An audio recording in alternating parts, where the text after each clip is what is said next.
So here we have the 5-door mini hatchback on a 16 plate. I'm going to start off by showing you around the outside of the car, and then we'll hop in and run through some controls on the inside of it from there. From the outside, you can see it's a 5-door car with alloy wheels. We're going to start off inside the boot area first of all.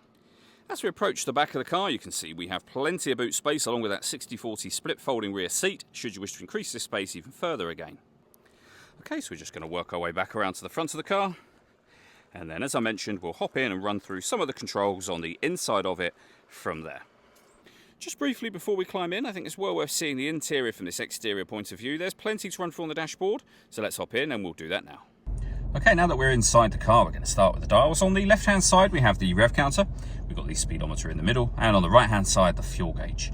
Also in the middle, you can see a digital readout for the speedometer. You can change that information by pressing a button on the end of the indicator stalk with various bits of trip computer and fuel economy information. You can also see the total miles of the car there, 50,876. Over into the centre, we have the main screen for the car. So all of the movement you see me making on the screen is being done using this dial just here.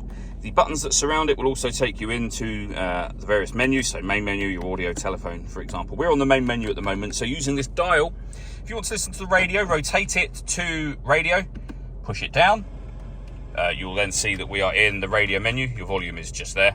We've got FM, AM and DAB. If you listen to your own music, you go to the multimedia heading, and then you've got USB input, Bluetooth audio, and auxiliary input as well. So loads of ways to listen to your music. You pair your phone under the telephone heading just there. As I say, main volume for the stereo is here. Below that, we have the air conditioning. You can determine the direction of the air, fan speed, and temperature.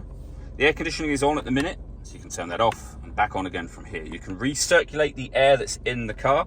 That's a great way of heating it up or cooling it down quickly depending on the temperature you've set over here. We've got a heated rear screen on that section as well. Below that, you can turn your traction control on and off. This button starts and stops the engine when you get in the car or when you want to get out of the car. This turns off the stop and start, which is something different altogether. This vehicle is designed to cut out when it's stationary in traffic, which in turn will save you fuel. That system is off when that light shows. We have a 12-volt charging socket, auxiliary and USB inputs, and then a 6-speed manual gearbox.